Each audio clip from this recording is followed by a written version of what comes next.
23, 2017, officers from the New York State Department of Environmental Conservation were executing a search of a home in the city of Lagrangeville. Reports had come in that there may be illegal wildlife being harbored on the premises. However, what the officers actually uncovered was nothing that they were expecting. In the basement of the house was an above-ground pool, within which 7 live sandbar sharks were swimming. With no oceans nearby, it was an alarming sight and something that nobody in the unit had ever seen. In addition to the living sharks, there were also 2 leopard sharks and a hammerhead shark. What the heck? So in someone's basement there were sharks? How did they get them? That's what I want to know. How do you find these sharks? They're not even the most common. And then they just put them in the basement to swim around? No, thank you. What are you going to do with it? Just keep it as a pet and pet it? That gives me anxiety. I hate sharks. It makes me feel sick. It makes me really scared, actually. Reminds me of the film as well, Brawl, when the alligators were in the basement. That's a I don't want to be near a body of water, and I don't want to be near a body of water that has sharks in it, or alligators, or anything that wants to bite me. 6-foot gator. Basements are some of the most Cruel. secluded That's what and I'm talking secret about. parts of a home. So it makes sense that if you were going to have something that you shouldn't keep in your house, then that's where you'd keep it. But remember not to let anyone go down there unless you want your secret to be exposed. A mechanic in Michigan was called out to a property to perform some repair work on the building's electrical circuits in the basement. But when he got down there, he was in for a surprise. The owner was using the room as a place to keep his pet alligator, which he kept illegally for almost 20 years. I just don't understand what kind of mindset you have to be in where you think, I want to have a pet gator, I'm going to keep it in my basement because it's illegal, but I'm not going to play with it because I can't because it's probably going to eat me. Like what? There's got to be some kind of screw loose, like majorly, like the screw's out of the head. I don't understand why you think that's a good idea. Like what are you getting from it? You can't get anything from it.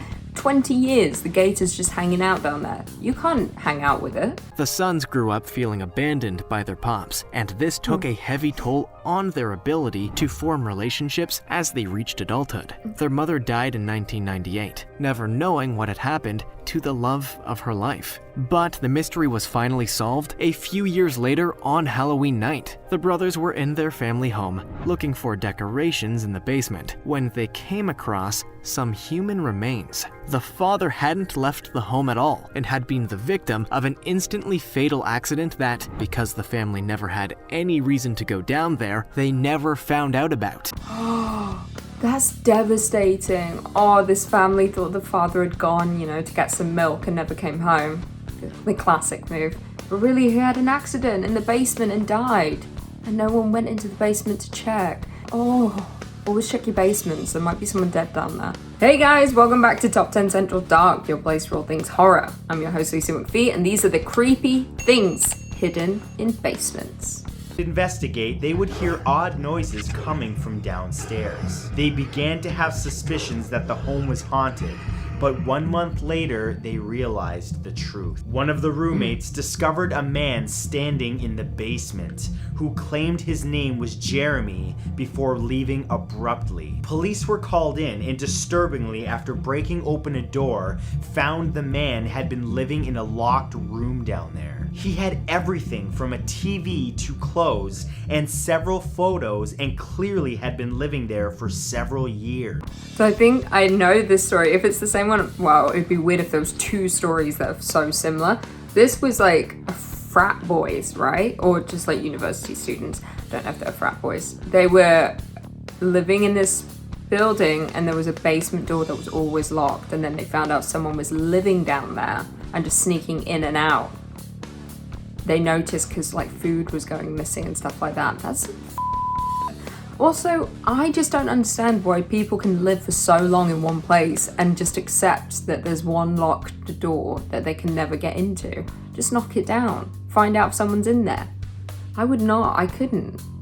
I need to know what's behind all doors. An Irish student moved to England to begin his studies and thought he had found himself a bargain with the place he was able to move into. It had all the mod cons you would expect, but as he looked around, he noticed something odd. There seemed to be walls where he thought there'd be space, and then he realized why. On the floor was a panel which, when he opened it, revealed a network of tunnels and rooms that hadn't been decorated for decades. It seemed to be his own personal basement dungeon, perhaps a place where people would have secretly prayed in times when that was illegal. Secretly prayed in times that was legal? I think it's legal to pray, to be honest. I don't think you're going to get arrested for praying, right? That is scary. Like, there's probably nothing going on down there, but it's just the whole aesthetic of it. Dark, stone, wet, dungeon. Like, there's something down there. There's something gonna eat you. February of 2010, Linda and Wally DeForest had just moved into their new home in Indiana when Linda discovered something bizarre in the house's basement. While clearing some cobwebs out of the basement, Linda came across a heavy metal object that resembled a large lawn dart. Showing it off to her son, who was on leave from active duty in the army, they quickly realized that they were holding a military-grade explosive. The region's bomb squad was called in and happened to dispose of it, leaving the couple shaken that they'd actually handled a potentially deadly weapon so nonchalantly. If I find anything that could be a weapon, I would just, like, leave it. I wouldn't, my instinct would be not to touch it.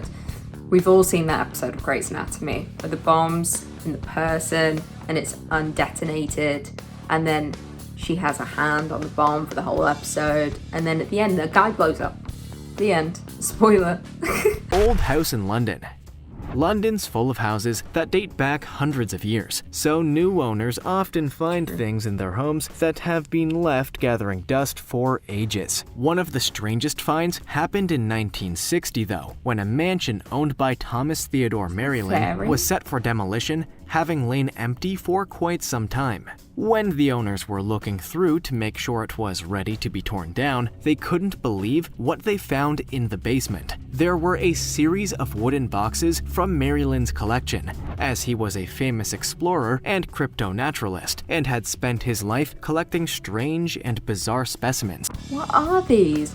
The first few were fairies, for sure, but I swear fairies only really exist in the UK.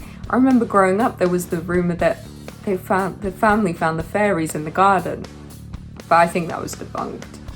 Fairies aren't real. I know that. We all know that. Fairies aren't real, but they look real there. When Imager user Bushi992 moved into his new home, he found some disturbing things he probably wished he hadn't left by the previous residents. Upside-down crosses and occult symbols of the most devilish variety covered the attic and basement floors and walls. There were creepy messages scrawled onto surfaces saying things like, "For I am the earth, and within me the devil burns." All of that, coupled with the depictions of the ancient mischief god Pan, ensured that the first few nights in the new place would be sleepless. In a situation like that, I'd say the only reasonable thing to do would be to embrace it and form a death metal band.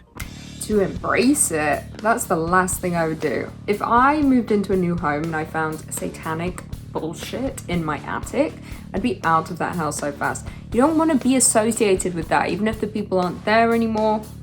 Down. And usually when Satanists are involved and there's rituals and worships, like, someone probably died in that attic. So it's going to be a haunted house, the devil's there, I'm out. I don't want Black Phillip showing up in my basement, or my attic, or anywhere. County in Western England in 2007. The Farla family noticed a large metal vent in the floor of what they thought was the lowest level in the structure. They ignored it. That was until Good Friday of that year. After a few drinks to build up the nerve, they pulled the grate up and discovered a hole that went down to a previously unknown cellar. Crawling down through the passageway, the Farlas found a room that resembled a chapel. Apparently, the chamber was used as a secret Catholic church in the 1700s, a time when many Catholics were being hunted down. I didn't know the Catholics were being hunted down. Was it bad to be Catholic in the 1700s? What was the main religion? I don't know. I don't know a lot about a lot. But yeah, if I found a chapel, I don't think I'd be too scared. I'd accept it. I wouldn't immediately assume that down in the chapel, but you never know. Nate, Jason, and Carrie Brown moved into a house in South Carolina, thinking they'd found the perfect place to raise their daughter. But while redecorating the place, they made a disturbing discovery. Behind some bookcases in a bedroom, Carrie found a secret passageway leading to a hidden room. Inside the empty room, she found a letter from the previous owner. The letter revealed that the house had a black mold problem of such severity, the last owner was forced to move out, as it was making his children very sick. That kind of reminds me, I mean, that's pretty heavy stuff. Like, if you've got a black mold problem, you need to get out because you could just die. But supernatural-wise, it kind of reminds me of The Haunting of Hill House. They had a black mold problem. Were any of them even alive? Maybe they all died from black mold, you know?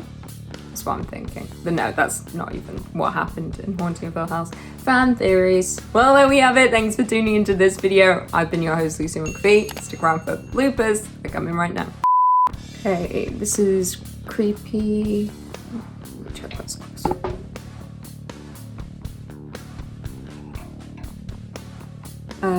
Creepy things hidden in basements. I look tired.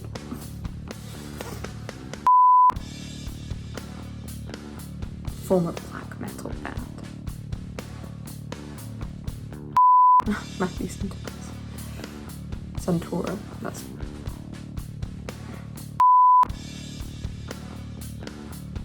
all I'm saying. I don't believe in fairies. I just killed one. I don't believe in fairies. Another just died.